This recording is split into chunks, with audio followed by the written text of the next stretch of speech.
যে বাড়িতে ঢুকে রেপ করে দিয়ে আসবো। একটাই অপরাধ, তোকে কে বলেছে দুর্নীতির বিরুদ্ধে মুখ খুলতে, তোকে এত মুখ খুলতে কে বলেছে, এটাই ঘুরিয়ে ফিরিয়ে বলে যাচ্ছে। আমি সত্যি বলছি না মিথ্যে বলছি, এর জবাবদিহি করতে আমি মানুষের কাছে বাধ্য।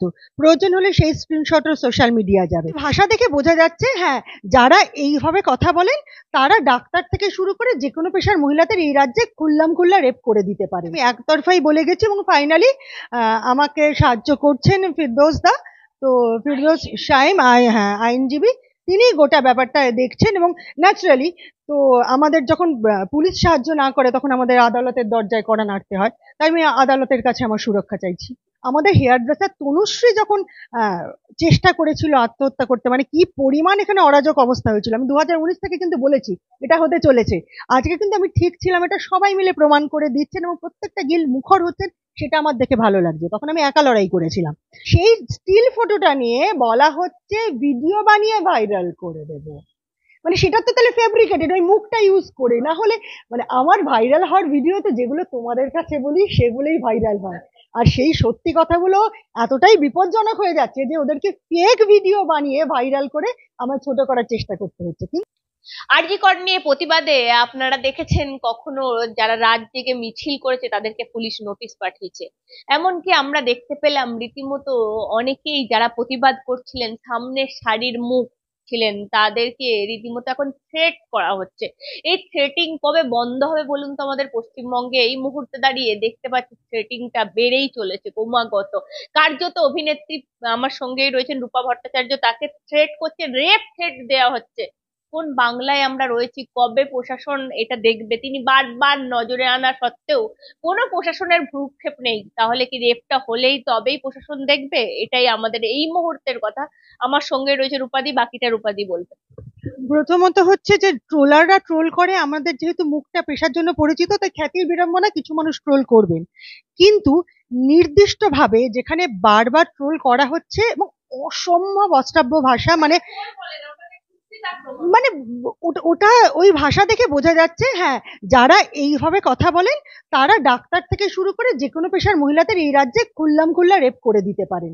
এবং এটাতে আমার এবং সেক্ষেত্রে আমার সব থেকে বড় আপত্তি রয়েছে যে এই ব্যাপারে যখন কমপ্লেন করা হচ্ছে, আমি কলকাতা পুলিশের সোশ্যাল মিডিয়া হ্যান্ডেলে করছি, ওনারা মেসেজ দেখছেন, চেক করছেন, আমরা সবাই জানি মেসেজ চেক করলে মেসেঞ্জারে বোঝা যায়, কোনো রেসপন্ড করছেন না। সাইবার ক্রাইমে অফিসিয়ালি কমপ্লেন করেছি, সেক্ষেত্রে তাদের কোনো রেসপন্স নেই। এবং এই উত্তরোত্তর সাহস বৃদ্ধি এমন ভাবে হয়েছে, এই যারা অ্যাটাক করছে তারা বলছে পুলিশ আমাদের কিছু করবে না, এই বলছে, কমেন্টে আছে, ভাই প্রত্যেকটা স্ক্রিনশট আমার কাছে নেওয়া আছে। পুলিশ আমাদের কিছু করবে না, আমরা ফেক ভিডিও বানিয়ে এটা করব ওটা করবো, এবং ফাইনালি লিখেছে, মানে আমি এটা করবো ওটা করবো বলছি কারণ যে ভাষাগুলো সেগুলো তো আমি আর বলতে পারছি না, যে বাড়িতে ঢুকে রেপ করে দিয়ে আসবো। একটাই অপরাধ, তোকে কে বলেছে দুর্নীতির বিরুদ্ধে মুখ খুলতে, তোকে এত মুখ খুলতে কে বলেছে, এটাই ঘুরিয়ে ফিরিয়ে বলে যাচ্ছে। এই লাইনটা আছে, সেটা স্ক্রিনশটও আমার কাছে আছে, প্রয়োজন হলে সেটাও আমি আমার দর্শকদের কাছে পৌঁছে দেবো। কারণ আমি মনে হয়েছে আমি রূপা ভট্টাচার্য হিসেবে কিছু মানুষ আমাকে ভালোবাসেন এবং সেটা তোমরা পৌঁছে দিয়েছো মানুষের কাছে আমার কথা। আমি সত্যি বলছি না মিথ্যে বলছি, এর জবাবদিহি করতে আমি মানুষের কাছে বাধ্য। প্রয়োজন হলে সেই স্ক্রিনশটও সোশ্যাল মিডিয়া যাবে। যারা ট্রোলার, যারা নোংরামি করছে তারা তো নোংরামি করবে। আর সত্যি কথা বলতে গেলে আমার সস্তার ভাড়া করা ট্রোলারদেরকে আমি খুব একটা গুরুত্ব দিই না। কিন্তু প্রশাসনের এই নীরবতা এবং নিষ্পৃহতা কোথাও অপরাধ প্রবণতাকে বাড়িয়ে দিচ্ছে বলে আমার মনে হয়। এবং যারা অপরাধী তারা বিশ্বাস করছে যে পুলিশ আমাদের অপরাধকে এন্ডোর্স করছে, সাপোর্ট করছে। যার সাথেই কথা হচ্ছে সে বলছে দূর পুলিশ কিছু করবে না। আমি কিন্তু এখনো বলবো কিছু পুলিশ করাপ্ট হতে পারে, সব পুলিশ করাপ্ট ভাবছি না, কিন্তু যারা করাপ্ট নন তারা যদি তাদের ঊর্ধ্বতন বা অধস্তনের বিরুদ্ধে একসাথে একতাবদ্ধ হয়ে রুখে না দাঁড়ান, তাহলে কিন্তু এই ট্রোলারদের মতনও পুলিশদেরও কিন্তু জাত ধরে লোকে ভাববে পুলিশ মাত্রই তারা অপরাধকে এন্ডোর্স করেন। একটা জিনিস আমি বলছি, এই অভয়াকাণ্ড যেটা সবাই মিলে গর্জে উঠেছে, শুধুমাত্র অভয়ার জন্য নয়, সবাই ভেবেছে নিজের বাড়ির মেয়ের কথা। যদি আজ আমার বাড়ি, এই যে আপনাকে আজকে থ্রেট করা হচ্ছে, রীতিমতো বাড়ি ঢুকে রেপ করা, আপনিও ওই দিন রাতে বেরিয়েছিলেন। যদি আমি সেফ না হয়, আজ আমি সেফ আছি, কাল যদি না হয়। এবং একদম, এবং এটা যে শুধু নারীদের অসুরক্ষা তা বলবো না, যে কোনো অপরাধেই তো একটি পুরুষকে ধর্ষণ করা যাবে না তো তাহলে তার গলা কেটে দেওয়া হবে, হাত পা কেটে দেওয়া হবে। আমার বক্তব্য হচ্ছে সেক্ষেত্রে দাঁড়িয়ে রোজিন একটা খুব চিন্তার জিনিস, আমাদেরকে কিছু মানুষ চেনেন ভালোবাসেন, আমরা কিন্তু কিছু সামাজিক বাড়তি সুযোগ সুবিধা পাই, অ্যাটেনশন পাই। আজকে আমার সাথে এটা হয়েছে, তোমরা ছুটে এসেছো পাশে দাঁড়াতে। কিছু মেয়ে রয়েছেন যাদেরকে হয়তো এভাবে আমরা সবাই চিনি না কিন্তু তিনিও সৎভাবে জীবনযাপন করেন, তিনিও ঠিককে ঠিক ভুলকে ভুল বলেন। তাহলে আমাদের সুরক্ষাতেই যদি পুলিশ প্রশাসন এরকম ভাবে নিষ্ক্রিয় হয়ে যায়, তাহলে তাদের সুরক্ষাতে সামাজিকভাবে তারা কোথায় দাঁড়িয়ে আছে? এটা আমার প্রশ্ন, শুধু আমার জন্য নয়, এটা আমি আমার সমস্ত সহনাগরিকদের হয়ে প্রশ্নটা করতে চেয়েছি, যে তাহলে প্রশাসনের দায়িত্ব কোথায় রয়েছে আমাদের সুরক্ষা দেওয়া? শুধু বিধানসভায় কয়েকটা বিল পাস করা, যেটা কোনো এক্সিকিউশন হবে না। এবং একটা গণতান্ত্রিক ভাবে আমরা প্রতিবাদ করছি, আমরা বলছি খুনির বিচার চাই, অপরাধের বিচার চাই, ধর্ষণের বিচার চাই, দুর্নীতির বিনাশ চাই। এই কথাগুলোর জন্য যদি বলা হয় মুখ বন্ধ করতে, এবং সেইটা যারা বলছে তাদেরকে যদি পুলিশ ব্যবস্থা না নেয়, তাহলে কি ধরে নিতে হবে প্রশাসন চাইছে দুর্নীতির বিরুদ্ধে মুখ না খুলি? যে রূপাদি, আপনাদের আপনাদের চেনা, আপনারা আপনাদের মুখ চেনা, আপনাদেরকে পাশে মিডিয়া ঝট করেই চলে আসবে, মানে মিডিয়া আপনাদের পাশে বা সঙ্গে মিডিয়া যদি বলেন থাকবে। কিন্তু যারা সাধারণ মহিলারা, অসংখ্য মহিলারা, আপনারা আগের সারিতে হয়তো ছিলেন, তারা পেছনের সারিতে ছিল, তাদের ক্ষেত্রেও তো এইরকম, তাদেরকে পুলিশ নোটিশ পাঠাচ্ছে। আমিও ঠিক এইখান থেকেই প্রশ্নটা করেছি। এবং বিশ্বাস করে রোজিনা, আমরা যেহেতু একটা সেক্লুডেড লাইফে থাকি, যে স্টুডিও, বাড়ি একটা নির্দিষ্ট এলাকা, এই অভয়ের জন্য না আমরা নাগরিক মিছিলে বারবার যাচ্ছি, সবার সাথে মিশে যাচ্ছি, এবং সেখানে যেতে যেতে বুঝতে পারছি সাধারণ মানুষ, নাগরিকরা, আমরা সবাই বেসিক্যালি খুব সাধারণ নাগরিক। এবং এখানে দুটো বিভাজন হয়েছে, একদল লোক অপরাধী আর একদল লোক যারা সাধারণ মানুষ, সৎভাবে জীবনযাপন করতে চায়, দুর্নীতির বিনাশ চাই, অপরাধের বিচার চাই। আমার বক্তব্য হচ্ছে, অপরাধের বিচার চাওয়া এই রাজ্যে কেন অন্যায়? এমন তো কোথাও বলছি না যে শাসক দল অপরাধ করছে তার বিচার চাই, আমরা শুধু বলছি অপরাধের বিচার চাই। এই অপরাধের বিচার করার দায় বা দায়িত্ব তো শাসক দলের উপরও বর্তায়। আর সেটা যদি না হয়, তাহলে তো এটা রাজ্যের গণতন্ত্রের পক্ষে খুব চিন্তাজনক ব্যাপার। মহিলা মুখ্যমন্ত্রী, মহিলা পুলিশ মন্ত্রী, তিনি নিজের সাইবার সেলটা অন্তত আমি বলবো এই মুহূর্তে দাঁড়িয়ে একটু অ্যাক্টিভ করার চেষ্টা করতে। কারণ দীর্ঘ সময় ধরে তিনি বারবার করে কমপ্লেন করছেন, কমপ্লেনের এখনো পর্যন্ত, আমি এখন যখন তোমার সঙ্গে কথা বলছি দিদি, কোনো রিপ্লাই পেয়ে? একদম পাইনি, একদম না, কেউ কোনো যোগাযোগই করার প্রয়োজন মনে করেননি। আমি একতরফাই বলে গেছি, এবং ফাইনালি আমাকে সাহায্য করছেন ফিরদৌস দা। তো ফিরদৌস শাইম, হ্যাঁ, আইনজীবী, তিনি গোটা ব্যাপারটা দেখছেন। এবং ন্যাচারালি, তো আমাদের যখন পুলিশ সাহায্য না করে, তখন আমাদের আদালতের দরজায় কড়া নাড়তে হয়। তাই আমি আদালতের কাছে আমার সুরক্ষা চাইছি। আরো একটা জিনিস জিজ্ঞাসা করবো রূপাদি, আমি বলছি পুলিশ প্রশাসন কবে জাগবে বলুন তো?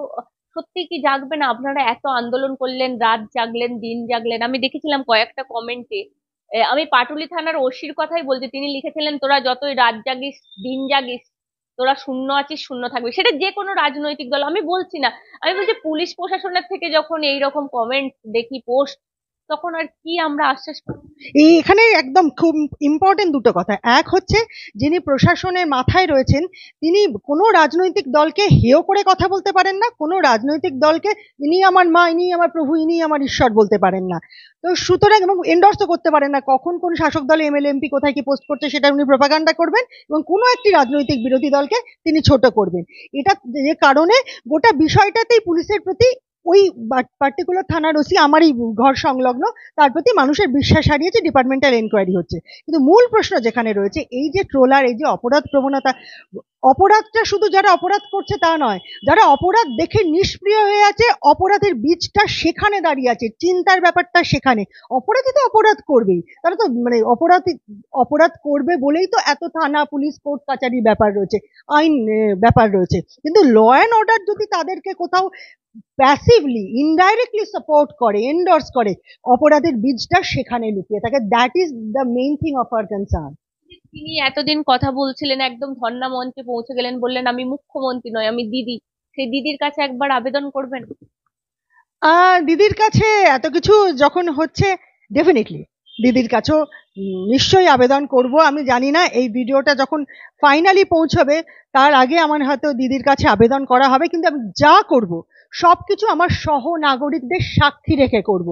আমি কোনো গোপন আতাত, গোপন মিটিং, গোপন বোঝাপড়ায় বিশ্বাস করি না।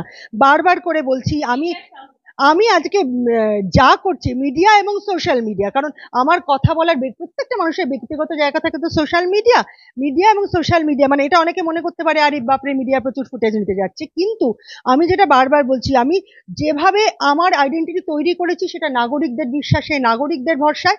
তাই আমি প্রতিটা ধাপ কি কি হচ্ছে প্রতিটা খোলা খাতার মতো নাগরিকদের সামনে রাখছি, যার জন্য অত অশ্লীল কুৎসিত স্ক্রিনশট গুলো আমি তুলতে বাধ্য হয়েছি, কারণ সত্যিটা সবাইকে জানতে হবে। ডাস্টবিন যদি ভরে থাকে, ডাস্টবিনের নোংরাটা সবাইকে দেখিয়ে বলতে হবে দেখো এখানে জঞ্জাল পড়ে আছে, পরিষ্কার করছে না কর্পোরেশন এসে। তাই এই সামাজিক অপরাধের জঞ্জাল পুলিশ ক্লিন করছে না, আমাকে এটা দেখাতে হয়েছে। মুখ্যমন্ত্রীর কাছে যদি আমি কোনো বক্তব্য পেশ করি, সেটা আমি নাগরিকদের সাক্ষী রেখেই করবো এবং তোমাদের সাক্ষী রেখেই করবো। একটা জিনিস বলতে, যেখানে শাসক দলের মুখপাত্র, আপনি জানেন কয়েকদিন আগে আপনাদেরই মতো অভিনেত্রী যিনি একটা মন্তব্য করেছিলেন, যদিও তাতে আমি ঠিক ভুল বলবো না, কিন্তু তাকে যেভাবে পাল্টা দেওয়া হয়েছে। আমার সব থেকে বেশি বড় অবাক লাগে, শাসক দল তারা তো রাজনীতির মানুষ, তারা যদি একজনকে আক্রমণ করেন তাহলে রাজনৈতিক মতাদর্শ দুজনে আলাদা হতে পারে, রাজনৈতিক ভাবে আক্রমণ করুন, কিন্তু এই শাসক দলের কালচার দেখছি প্রত্যেকের ব্যক্তি আক্রমণ করা। হ্যাঁ, ব্যক্তি আক্রমণ করা, যে ভাষায় কথা বলে, একটি বিবাহিতা মহিলা তার বিয়েকে নিয়ে টন্ট করা হচ্ছে, তার চেহারা নিয়ে টন্ট করা হচ্ছে। রাজনৈতিক ভাবে কাউকে আক্রমণ করলে আমিও আমার অভিযোগ কিন্তু রাজনৈতিক ভাবে জানাচ্ছি, তার জন্য আমার কোনো অধিকার বর্তায় না মাননীয় মুখ্যমন্ত্রী যিনি রয়েছেন তাকে মাননীয় সম্বোধন না করে কথা বলার, বা তাকে কোনোভাবে বডি শেমিং করার, বা কোনো ছোট বড় কথা বলার। রাদার আমার সামনে আর কেউ যদি করে আমি প্রতিবাদ করব, যদি তাকে আর কেউ এই ট্রোলাররা কুরুচিকর কথা বলে, আমি সেখানেও পুলিশকে ট্যাগ করে এর আগে একবার ঘটনা ঘটেছিল, যে বলেছিলাম যে আপনারা দেখুন এটা করতে পারি না। এটা হচ্ছে প্রত্যেকের শিক্ষা দীক্ষা এবং নিজের চেতনার ব্যাপার। যে যে মুখপাত্র এই কথা বলছেন তিনি ঘটনাচক্রে এমন একটা দলের মুখপাত্র, সেখানে না নত্তসত্ত্ব জ্ঞান নেই বেশিরভাগ মানুষেরই কথা বলার। আর যারা আমাকে এইভাবে আক্রমণ করেছেন বা করছেন, তারা আমার সামনাসামনি হুমকি একটা দিবে, তারা কত প্রতিবাদ করছে সেটা দেখুন। না, সেটা তো সব থেকে বড় কথা, তার আগে তো ওনাকে এটা বুঝতে হবে যে উনি যে মুখে একবার বলছেন মুখ্যমন্ত্রীর সব কালিকার্তুদ উনি জেলে যাওয়ার সময় ফাঁস করে দেবেন, তিনি ফিরে এসে সেই দলের মুখপাত্র হয়ে বলছেন দল যা বলবে আমাকে তো সেটা সাপোর্ট করতে হবে। তো যার রাজনৈতিক পন্থা এবং অস্তিত্ব এবং আইডিওলজি এই জায়গাতে দাঁড়িয়ে রয়েছে, তার সাথে মুখোমুখি কথা বলা আর ওই আর কি হাতিকে কিছু বিশেষ ধরনের পোশাক পরানো একই রকম শ্রমসাধ্য কাজ। সুতরাং সেটা উল্টো দিকের মানুষটা কতটা চিন্তা ভাবনা আছে জানি না, তবে যিনি বলেছেন তার ক্ষেত্রে আমি একটা জিনিসই বলবো, তিনি অনেক কিছুই বলেন এবং অনেক কিছুই করেন, সেটা মুখপাত্র হিসেবে ওনার দল যা যা অপকর্ম করছে সেগুলো টিস্যু পেপার দিয়ে ক্লিন করেন, সেটা ওনার, ওনাকে নিয়ে ব্যক্তিগতভাবে আমি খুব একটা ভাবিত নই।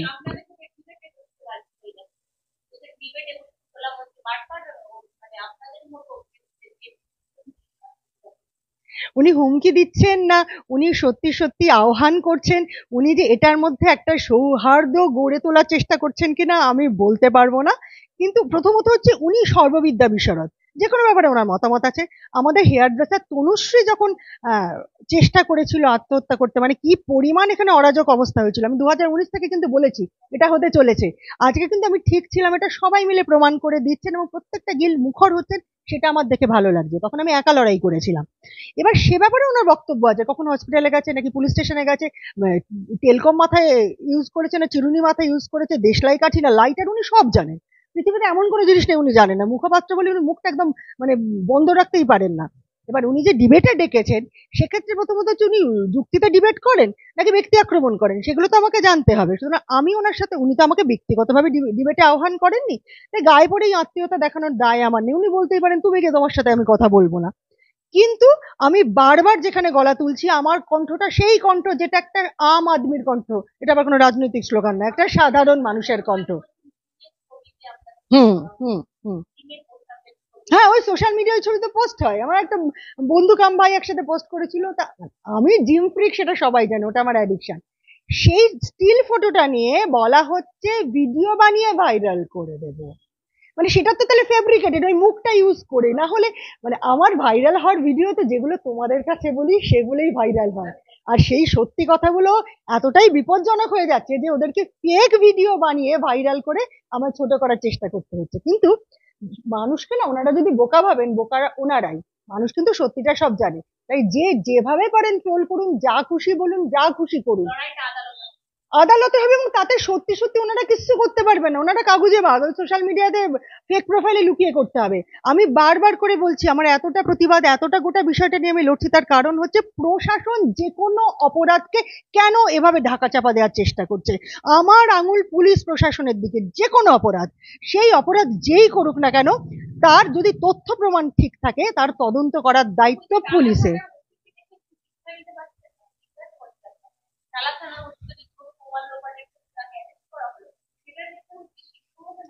আসলে কি, সবাই না যখন যে অবস্থায় থাকে তারাই মনে করে এটা চিরন্তন। আমি যেমন যদি মনে করি আমার এতটা গলার জোর দাপট সারা জীবন থাকবে না, আমার একদিন 80 বছর বয়স হবে, তখন আমার মনের জোর এত থাকলেও জিম করার শরীরের জোর থাকবে না। ঠিক সেরকম ভাবে সরকারে যারা রয়েছেন তারাও মনে করছেন এটা লাইফ টাইম, তার প্রজন্মের পর প্রজন্ম এইভাবেই দাপট দেখিয়ে যাবে। সেসব দিয়ে জনতার রায় কিন্তু শেষ কথা বলবে। তবে আবারও বলছি, সরকারে যারাই আসুন, শাসনে যারাই থাকুন, সাধারণ মানুষকে ব্যবহার করেন, আমি সমস্ত রাজনৈতিক দলকে বলছি, ব্যবহার করার দুরূহ সাহস যদি দেখান, তাহলে এইরকম ভাবেই বারবার আমাদের মতন, আমার মতন, মৌসুমীর মতন, শ্রীলেখাদির মতন, আমাদের মতন মুখ, আমাদের সুরাস্তিকার মতন, হ্যাঁ, আমাদের সবাইকেই ঘুরিয়ে ফিরিয়ে বলা হয়, কারণ যে কথাগুলো আমাদেরকে বলা যায়। কিন্তু সমস্যা হচ্ছে এই আমাদের চরিত্র হনন করা, আমাদের বডি শেমিং করা, আমাদেরকে ফুটেজ নিয়ে টন্ট করা, এগুলোতে না আমরা গুরুত্ব দিচ্ছি না।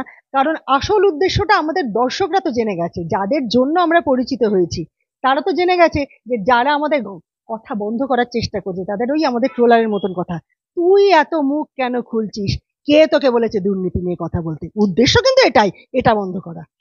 একদমই রূপাদি যে অভিযোগটা জানাচ্ছে, আমিও চেষ্টা করবো বঙ্গ টিভির মাধ্যমে, যদি সত্যি এই সাইবার ক্রাইমের দপ্তর যদি এই ভিডিও দেখে থাকেন, রূপাদিকে সাহায্য করার জন্য। আর যদি না সাহায্য হয়, ইতিমধ্যেই রূপাদি, আমরা সবাই প্রত্যেকেই আদালতে লড়ছি সমস্ত বিষয় নিয়ে। আমাদেরকে শেষমেশ আদালতের দরজায় গিয়ে আস্থা রাখতে হয়। এখনো পর্যন্ত আপনারা প্রত্যেকেই জানেন, যাদের উপর এই পুলিশ নির্যাতন হয়েছে বা অন্যরকম ভাবে যাদেরকে মানে এক কোণঠাসা করে দেওয়ার চেষ্টা হয়েছে, তারা শেষমেশ আদালতে গিয়েই সফলতা পেয়েছে। রূপাদিও আদালতের দ্বারস্থ হয়েছে, আইনজীবী ফিরদৌস শামীম। আশা করি আইনি সহায়তা পাবেন।